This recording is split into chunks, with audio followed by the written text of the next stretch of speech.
¿Qué hubo? Bienvenidos y bienvenidas a un nuevo capítulo de Literatus, el número 34 ya. Y bueno, pues este podcast que está dedicado al género del cuento y en el cual se habla sobre la vida de los autores y se leen en voz alta cuentos para que usted oiga mientras arregla la casa, camina, corre o lo que fuere, que es lo que siempre me escriben por ahí, que mientras trotan o mientras caminan o mientras hacen otras cosas están oyendo Literatus.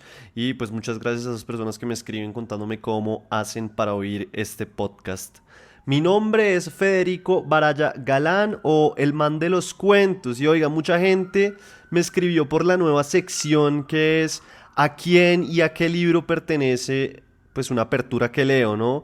Algunos le pegaron a la que leí la semana pasada, otros no. Yo puse las opciones también ahí en el poll de Spotify. Estaba, creo que si no estoy mal, Samantha Schweblin, Liliana Colanzi, Aurora Venturini y Mariana Enríquez. Pero bueno, al final del capítulo, de este capítulo, les dejo la respuesta y pues empecemos a jugar en este nuevo capítulo, ¿no? A ver si conocen de quién es esta apertura y a qué libro pertenece. La idea del eterno retorno es misteriosa y con ella Nietzsche dejó perplejos a los demás filósofos. Pensar que alguna vez haya de repetirse todo tal como lo hemos vivido ya y que incluso esa repetición haya de repetirse hasta el infinito. ¿Qué quiere decir ese mito demencial? El mito del eterno retorno viene a decir, per negationem, que una vida que desaparece de una vez para siempre, que no retorna, es como una sombra, carece de peso, está muerta antemano y, si ha sido horrorosa, bella, elevada, ese horror, esa elevación o esa belleza nada significan. No es necesario que los tengamos en cuenta. Igual que una guerra entre dos estados africanos en el siglo XIV que no cambió en nada la faz de la tierra, aunque en ella murieran, en medio de indecibles padecimientos, 300.000 negros. Oiga, ¿a quién pertenece y a qué libro pertenece esta apertura? Bueno, pues ya saben, me pueden escribir por redes sociales o acá por Spotify para dejar la respuesta, a ver si saben o si le pegan de pronto también a quién escribió y a qué libro pertenece esta apertura. Pero bueno, gracias también a todas las personas que me han ayudado a través de Patreon para que Literatus se vuelva autosostenible, a Dorans Martínez, a Ricardo Barrera y a Paula García, de verdad muchísimas gracias. Ustedes están permitiendo también que Literatus siga adelante, entonces pues nada, agradecerles de verdad. Oiga, entremos en materia. Hincha de Nacional de Montevideo a morir, tanto así que fue socio y que criticó una edición de un libro suyo que fue impreso en México porque llevaba los colores del equipo rival, es decir, de Peñarol. Dicen que leía en los entretiempos de los partidos. Fue lector de Baldomero Fernández y de Antonio Machado, quienes, según lo escrito por Paula Conde en un artículo publicado en Clarín, lo llevaron a escribir sus propios versos. Catalogado también como el lector más leído, poeta, cuentista y novelista. Hablo hoy, o vamos a conocer un poco más, del uruguayo Mario Benedetti. Bienvenidos y bienvenidas.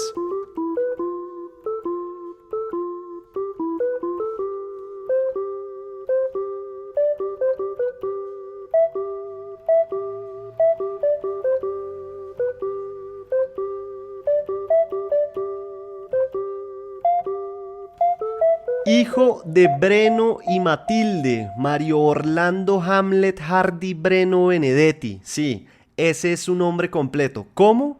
Mario Orlando Hamlet Hardy Breno Benedetti. 5 nombres. Nació en Paso de los Toros, Uruguay, el martes 14 de septiembre de 1920. Tener todos sus nombres llevó a que Benedetti más adelante o más adulto dijera que si tenía un hijo o una hija, le iba a poner un nombre, sí, solo un nombre, no, ni compuesto ni nada, porque él quedó un poco afectado de que el suyo tuviera 5 nombres. Vea, Mario Benedetti nació en una familia de químicos. Bueno, antes hay que decir que, claro, pues los padres Breno y Matilde son nombres de ascendencia italiana. Él tenía abuelos italianos, pero lo que cuenta es que de parte de la madre, creo que es la tatarabuela la que en realidad es uruguaya, hija de francesa. Entonces, como que él dice que tuvo una mezcla bastante interesante sí, en su sangre y a través de todos sus familiares, pero el padre de él, de Mario Benedetti, es decir, Breno, fue químico farmacéutico y el abuelo también fue químico y más adelante el hermano menor de Mario Benedetti se convirtió en químico, a lo cual pues Benedetti cuenta que él es curioso porque nunca fue bueno para la química y toda su familia pues estaba alrededor de este tema y que en los exámenes del colegio y en esta materia apenas lograba salvarlos porque la química no se le daba. En el pueblo donde nació, que como les dije fue Paso de los Toros, en Uruguay, el padre de Mario Benedetti, apenas él nació, trabajaba en una farmacia. No, no era el dueño, sino que trabajaba en la farmacia. Y a los pocos años se van a Tacuarembó y allá el padre de Benedetti sí abre su propia farmacia, que uno pensaría, bueno, pues tuvo como un ascenso o le va a ir tal vez mejor. Y lo que cuenta Benedetti es que en realidad fue un completo fracaso, se quebró y después de esto, dice el autor, vinieron unos años miserables por un exceso de honestidad, dice también Benedetti, pues su padre no quiso declararse o declarar que estaba en quiebra, sino que quiso hacerse cargo de todas las deudas a tal punto que llegaron a vivir en un rancho y como el padre de Benedetti no lograba conseguir trabajo, fue la madre quien sostuvo el hogar. A los 4 años, es decir, eso fue cuando era muy pequeño, porque a los 4 años Mario Benedetti se va a vivir a Montevideo y un año después de irse a vivir a Montevideo tendría como su primera gran obsesión y amor que fue nada más ni nada menos que Mistacuarembó. Contó en alguna entrevista que desde niño estuvo muy interesado por la escritura, tanto así que desde pequeño escribía cuentos, poemas y novelas, a tal punto que la primera novela que escribió de principio a fin fue en esta época temprana y la tituló El trono y la vida. De pronto usted está oyendo por allá atrás ladridos o pasos de perro, bueno, es el perrín literario que se emociona mucho cuando se habla de Mario Benedetti, entonces está enloquecido, pero si oyen es eso nada más. Y bueno, pues volvamos un poco a hablar de la vida del autor uruguayo. Cuentan que estudió primero en un colegio alemán debido a la admiración científica que sentía su padre por ese país. Esto fue antes, claro, de que el movimiento nazi se tomara el poder en Alemania. Sin embargo, cuenta Benedetti que ya había formas discriminatorias dentro del colegio. Imagínense, o sea, lo que decía Benedetti es que los salones se dividían entre los que tenían algún tipo de ascendencia alemana y los que no, lo cual causaba que en los recreos siempre se agarraban a trompadas, como dicen en el Río de la Plata.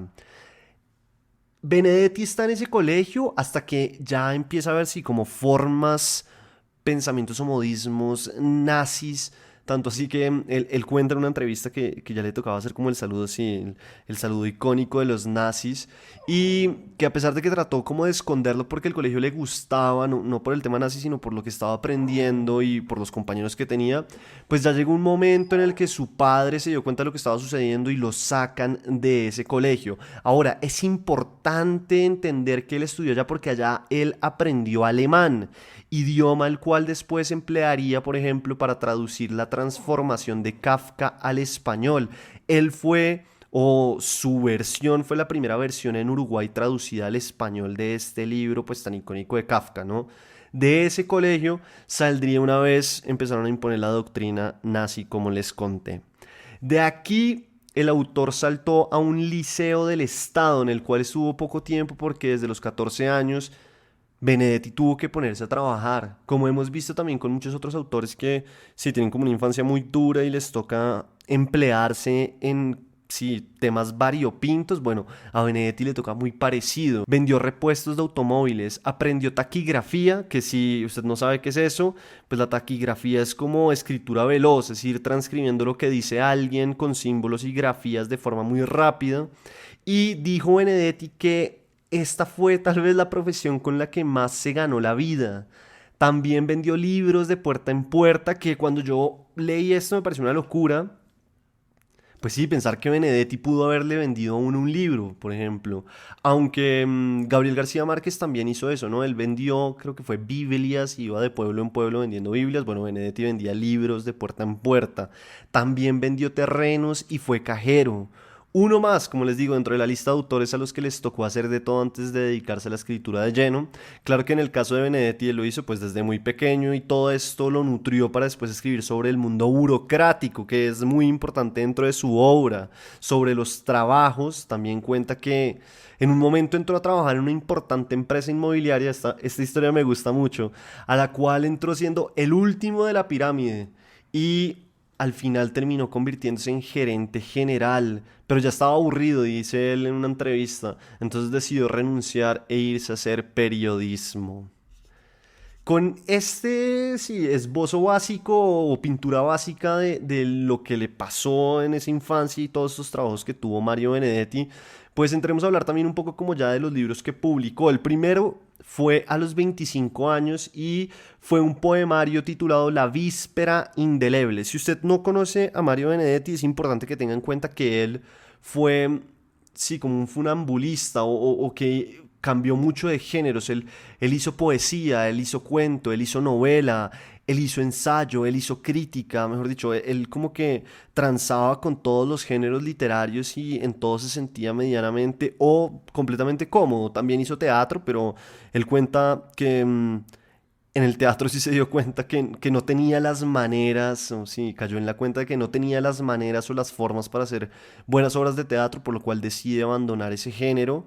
Pero en el que más cómodo se sentía o que más le gustaba, dijo en algunas entrevistas, es en la poesía. Y a los 25 años logra publicar este primer libro que se llama La Víspera Indeleble. Por esa época Benedetti vivía en Argentina y trabajaba como taquígrafo en una editorial. Y bueno, el autor dice o dijo en su momento que fue un libro, es decir, La Víspera Indeleble, fue un libro malísimo y sin ningún tipo de mérito. Esto también es muy común en el mundo de los autores y de la escritura, ¿no? Como que siempre los autores miran para atrás sus primeros libros y muchas veces lo que uno encuentra de los autores es que dicen, yo cómo me atreví a publicar ese libro tan malo y tan lleno de errores, que no se imaginen errores sí, como sí, gazapos o cosas de este estilo, sino que los errores son más que todo de técnica, ¿no?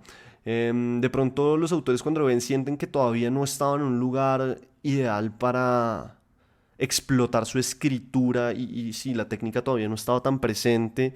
Y en el caso de Mario Benedetti, él sentía eso, ¿no? Que no tenía ningún tipo de mérito esos poemas que incluyó en La Víspera Indeleble, pero por algún lado hay que empezar. En 1956 es cuando por fin Benedetti toca las puertas del éxito, la gente le empieza a poner cuidado y los críticos empiezan a hablar de él, y fue también con un libro de poemas que se llama Poemas de la Oficina, poemario con el cual después de varios libros publicados, como el que ya les conté, pero también tuvo una novela, también tuvo cuentos, pues Mario Benedetti logra ganarse la atención del público y de la crítica, y esto es una cita del autor que dice, yo fui el primero que se sorprendió con el éxito de ese libro, es decir, de Poemas de la Oficina, porque hasta ese momento ninguno de mis libros había tenido éxito. A veces los escritores jóvenes de Uruguay me dicen, qué suerte tú, que tuviste suerte con tu primer libro, lo cual es chistoso porque en realidad es el octavo. Lo que pasa es que de los otros nadie se había enterado. En ese libro, lo que hizo Mario Benedetti en su momento fue explorar la vida burocrática, ¿no? La vida oficinística a través de la poesía, lo cual, claro, pues fue raro, fue curioso, fue disruptivo para el momento, sobre todo en Uruguay, y de muchas maneras lo que hizo ese libro, ese poemario, fue hablarle a las personas de forma directa, como relacionarlas con algo, hacerlas sentir parte de algo, que dijeran, oiga, yo me veo en esos poemas. Tanto fue el éxito que en 15 días se agotó, y esto es una cosa insólita porque no nos digamos mentiras, ni en esa época ni hoy en día la poesía no es un género bestseller o que venda así en demasía, ni en Uruguay ni en América Latina. Entonces que Mario Benedetti con sus poemas que hablaban sobre esta vida oficinística lograra esto, pues fue un hito importante en su carrera y yo siento que un poco también como en las lógicas de la poesía. Él, por ejemplo, atribuye este éxito al hecho de haber escrito sobre temas en los que la gente se pudiera identificar, como les decía, y de no haber seguido con las lógicas de la poesía de esa época en su país, que dice él, pues la mayoría de los poetas escribían sobre fauna y naturaleza. Oiga, después de esto, en 1959, el autor escribió La Tregua, que es una novela, y la escribió toda a mano, siempre al mediodía en el Café Sorocabana de Montevideo. Ese libro se publicó en 1960 y desde ese entonces, vean esto, se estima que La Tregua tiene más de 200 ediciones y ha sido traducida a 30 idiomas. Novela que además fue convertida en series, en novelas y en películas. Una de ellas fue la primera película argentina en ser nominada al premio Oscar. ¿Qué tal? Increíble. En todo este tiempo, pues Benedetti sigue escribiendo, sigue haciendo más cosas y hay que tener en cuenta que él también tiene como una parte de su vida muy marcada por la política, en la cual yo no voy a entrar de lleno sobre estos temas políticos que tuvo que ver Benedetti. Él cuenta que en algún momento se fue a Estados Unidos y en Estados Unidos fue dando unas conferencias, se dio cuenta o cayó en la cuenta de, sí, que él era antiimperialista, como dice, porque se sentó a hablar con un poeta afroamericano, pues él le dice un poeta negro, pero bueno, pues un poeta afroamericano, en el que le hacía las preguntas o le preguntaba e indagaba por qué la gente en Estados Unidos y Estados Unidos como país era tan agresivo y había sido como había sido a través de la historia con las personas afroamericanas y que viendo sus respuestas y viendo también el trato que recibían no solo los afroamericanos sino también los chicanos, los sudamericanos, en fin, todas las personas que no eran blancas de Estados Unidos originarias, pues por así decirlo. Él se dio cuenta que entonces él era antiimperialista y él estaba ya dando unas conferencias porque como él venía sacando tantos éxitos con su poemario y La Tregua, pues fue a dar conferencias y ahí se dio cuenta que en realidad ese país no era lo de él. Lo cierto es que en 1973, con el golpe de estado en Uruguay, el autor empieza a fraguar la idea de salir de su país. Sin embargo, no es sino hasta el siguiente año, es decir, en 1974, que Benedetti abandona Uruguay y empieza a moverse por distintos lugares. Por ejemplo, primero fue a Argentina. Allá, no obstante, pues tampoco tuvo una estadía tranquila porque la AAA, que fue la Alianza Anticomunista Argentina, lo puso entre ojos. Él sí era comunista. Él cuenta que cuando vivió en Uruguay, como les dije al principio que él era muy hincha de Nacional, fue al estadio una vez a ver un partido de Nacional y él tenía unos panfletos comunistas y se paró en el estadio, como en el punto más alto del estadio del Centenario, que es un estadio muy icónico en Uruguay, en Montevideo, y lanzó los panfletos, pues las hojas. Y era tan alto que cuando volvió a su puesto en el estadio, los panfletos apenas estaban cayendo y un señor que estaba al lado como que cogió uno, empezó a leer y llegó a la parte de donde firmaban, quién firmaba esos panfletos y había un nombre que era Mario Benedetti y el señor dijo, estos comunistas sí son mentirosos, yo sé que Mario Benedetti nunca firmaría esto. Y entonces pues Mario Benedetti estaba ahí y le dijo, oiga, venga, no diga que somos mentirosos porque es que yo sí lo firmé. Entonces como que para que vean un poco la figura así como comunista o este tema político que representaba de algunas maneras Mario Benedetti. Lo cierto es que cuando estuvo en Argentina en el 74, pues la AAA, la Alianza Anticomunista Argentina, lo puso entre ojos y le tocó irse. Pero antes de irse, en ese tiempo aprovechó y estuvo en la casa de la cantante Nacha Guevara, que si usted no sabe quién es ella, pues yo tampoco sabía, pero el tema es que inmortalizó uno de los poemas más famosos y emblemáticos del autor porque lo convirtió en canción. Entonces, ¿cómo va esta historia? Es un poco así. En 1970, Nacha y su esposo, que también era un músico, Alberto Favero, fueron a Montevideo a dar un concierto. Y a la salida del espectáculo, Benedetti los estaba esperando para decirles que pues, le había gustado mucho la función. Entonces se conocieron, se hicieron muy amigos. Después, como les cuento, Benedetti se va a Argentina a exiliarse, vive un rato con ellos. Hasta ahí nos ha fraguado la idea, o nos ha construido esto de pues ¿por qué no convertir un poema, unos poemas de Benedetti en canciones?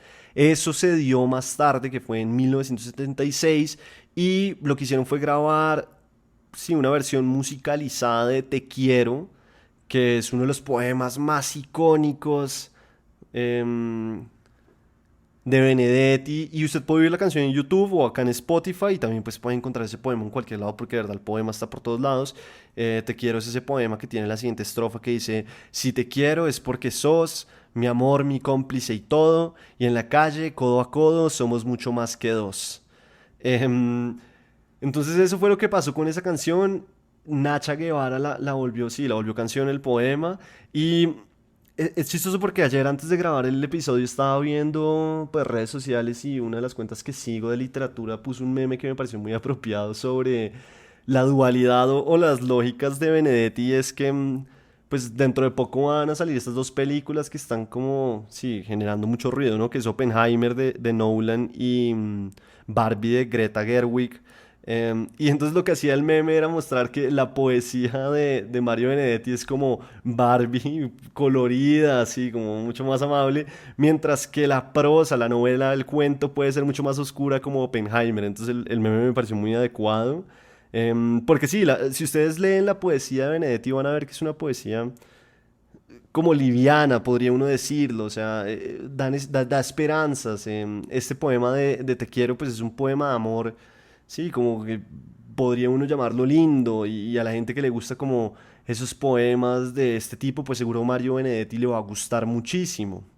Pero bueno, esto frente a el tiempo que estuvo en Argentina cuando se exilió. Después, retomando un poco este tema, pues le tocó irse de Buenos Aires. Entonces el poeta saltó hasta Perú y estuvo viviendo en Lima. De allá se va a La Habana, y de La Habana por fin se va a Madrid, donde se queda más tiempo. Y después empieza lo que él llama, o el concepto que él se inventa, que es el desexilio, y es como la forma paulatina en la que empieza a volver a Sudamérica, Argentina, Uruguay, a volver a vivir por estos lugares.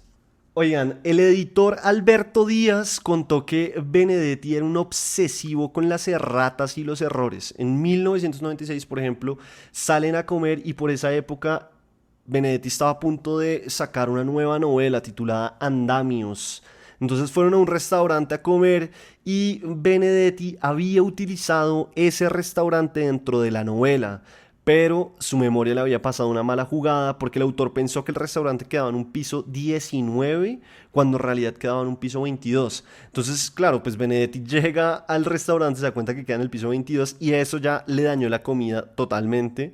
Además, con la mala fortuna de que la gente que estaba comiendo en ese restaurante lo identificó y empezaron a acercársele y pues a pedirle autógrafos, fotos. Entonces imagínense, el tipo completamente amargado por su error y tratando de encontrar la manera de arreglarlo, y la gente pidiéndole fotos y autógrafos y él dándolas, pero a pesar de que estaba pasando un mal rato. Oiga, bueno, el autor dejó una obra de más de 50 libros, más o menos. Acá hablé a grandes rasgos de La Tregua, novela, poemas de oficina, poemario, y de cuentos. Si usted quiere leer cuentos de Benedetti, le recomiendo Montevideanos.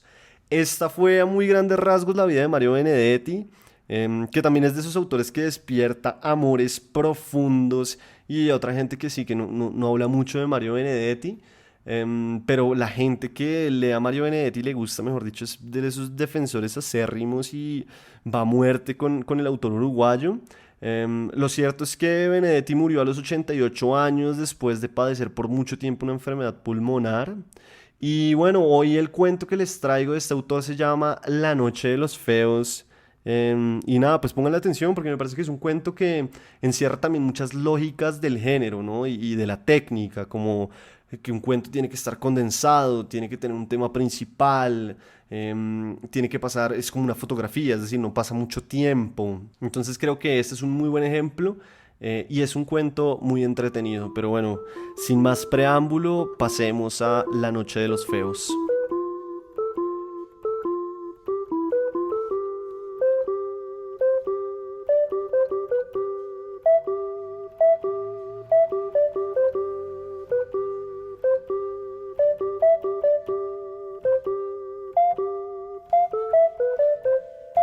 La Noche de los Feos por Mario Benedetti.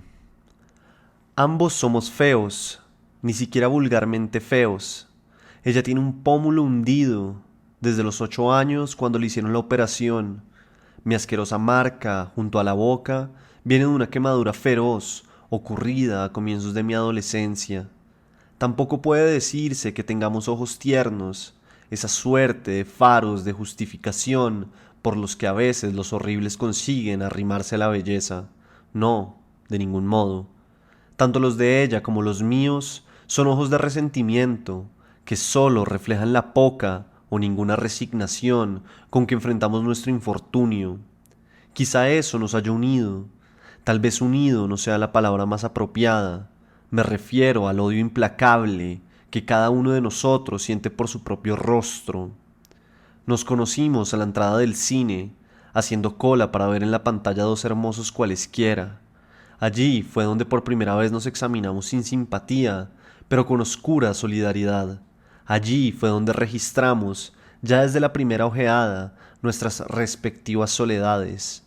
En la cola todos estaban de a dos, pero además eran auténticas parejas, esposos, novios, amantes, abuelitos, vaya uno a saber. Todos, de la mano o del brazo, tenían a alguien. Solo ella y yo teníamos las manos sueltas y crispadas. Nos miramos las respectivas fealdades con detenimiento, con insolencia, sin curiosidad. Recorrí la hendidura de su pómulo con la garantía de desparpajo que me otorgaba mi mejilla encogida. Ella no se sonrojó. Me gustó que fuera dura, que devolviera mi inspección con una ojeada minuciosa a la zona lisa, brillante, sin barba, de mi vieja quemadura. Por fin entramos. Nos sentamos en filas distintas, pero contiguas. Ella no podía mirarme, pero yo, aún en la penumbra, podía distinguir su nuca de pelos rubios, su oreja fresca, bien formada. Era la oreja de su lado normal. Durante 1 hora y 40 minutos admiramos las respectivas bellezas del rudo héroe y la suave heroína. Por lo menos yo he sido siempre capaz de admirar lo lindo. Mi animadversión la reservo para mi rostro y a veces para Dios.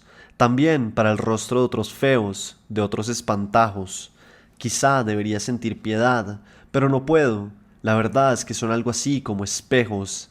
A veces me pregunto qué suerte habría corrido el mito si Narciso hubiera tenido un pómulo hundido, o el ácido le hubiera quemado la mejilla, o le faltara media nariz, o tuviera una costura en la frente. La esperé a la salida, caminé unos metros junto a ella, y luego le hablé. Cuando se detuvo y me miró, tuve la impresión de que vacilaba. La invité a que charláramos un rato en un café o en una confitería. De pronto, aceptó. La confitería estaba llena, pero en ese momento se desocupó una mesa. A medida que pasábamos entre la gente, quedaban a nuestras espaldas las señas, los gestos de asombro. Mis antenas están particularmente adiestradas para captar esa curiosidad enfermiza, ese inconsciente sadismo de los que tienen un rostro corriente, milagrosamente simétrico. Pero esta vez ni siquiera era necesaria mi adiestrada intuición, ya que mis oídos alcanzaban para registrar murmullos, tosecitas, falsas carrasperas. Un rostro horrible y aislado tiene evidentemente su interés, pero dos fealdades juntas constituyen en sí mismas un espectáculo mayor, poco menos que coordinado, algo que se debe mirar en compañía junto a uno o una de esos bien parecidos con quienes merece compartirse el mundo. Nos sentamos, pedimos 2 helados, y ella tuvo coraje, eso también me gustó, para sacar del bolso su espejito y arreglarse el pelo, su lindo pelo. ¿Qué está pasando?, le pregunté. Ella guardó el espejo y sonrió. El pozo de la mejilla cambió de forma. Un lugar común, dijo, tal para cual. Hablamos largamente. A la 1 hora y media hubo que pedir 2 cafés para justificar la prolongada permanencia. De pronto me di cuenta de que tanto ella como yo estábamos hablando con una franqueza tan hiriente que amenazaba traspasar la sinceridad y convertirse en un casi equivalente de la hipocresía. Decidí tirarme a fondo. Usted se siente excluida del mundo, ¿verdad? Sí, dijo, todavía mirándome. Usted admira a los hermosos, a los normales. Usted quisiera tener un rostro tan equilibrado como esa muchachita que está a su derecha, a pesar de que usted es inteligente y ella, a juzgar por su risa, irremisiblemente estúpida. Sí, por primera vez no pudo sostener mi mirada. Yo también quisiera eso, pero hay una posibilidad, ¿sabe? De que usted y yo lleguemos a algo.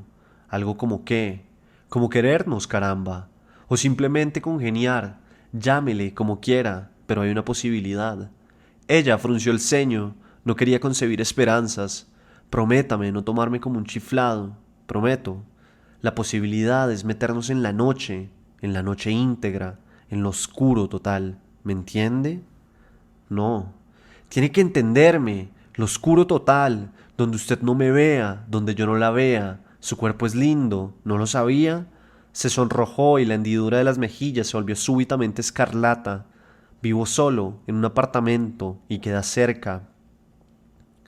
Levantó la cabeza y ahora sí me miró preguntándome, averiguando sobre mí, tratando desesperadamente de llegar a un diagnóstico. Vamos, dijo. No solo apagué la luz, sino que además corrí la doble cortina. A mi lado ella respiraba. Y no era una respiración afanosa. No quiso que la ayudara a desvestirse. Yo no veía nada, nada. Pero igual pude darme cuenta que ahora estaba inmóvil, a la espera. Estiré cautelosamente una mano hasta hallar su pecho. Mi tacto me transmitió una versión estimulante, poderosa. Así vi su vientre, su sexo. Sus manos también me vieron. En ese instante comprendí que debía arrancarme y arrancarla de aquella mentira que yo mismo había fabricado o intentado fabricar. Fue como un relámpago. No éramos eso, no éramos eso. Tuve que recurrir a todas mis reservas de coraje, pero lo hice. Mi mano ascendió lentamente hasta su rostro, encontró el surco de horror y empezó una lenta, convincente y convencida caricia. En realidad mis dedos, al principio un poco temblorosos, luego progresivamente serenos, pasaron muchas veces sobre sus lágrimas. Entonces, cuando yo menos lo esperaba, su mano también llegó a mi cara y pasó y repasó el costurón y el pellejo liso, esa isla sin barba de mi marca siniestra. Lloramos hasta el alba, desgraciados, felices. Luego me levanté y descorrí la cortina doble.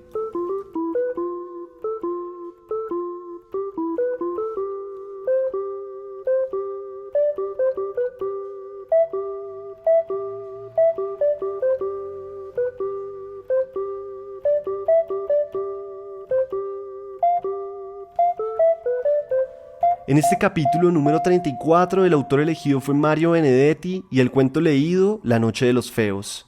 La apertura de la novela, leída en el capítulo pasado, pertenece a Mariana Enríquez y es el libro Nuestra parte de noche. Los leo en Twitter, me encuentran como @FedericoBaraya y en Instagram como federico.baraya. Allá pueden mandarme los mensajes de quién creen que es el dueño de la apertura que hice al principio y de qué libro es. También recuerden que los mensajes que me dejan acá por Spotify siempre los leo y cuando me escriben al correo también. Nos oímos en un próximo capítulo para leer más cuentos que nos llenen de ganas de vivir.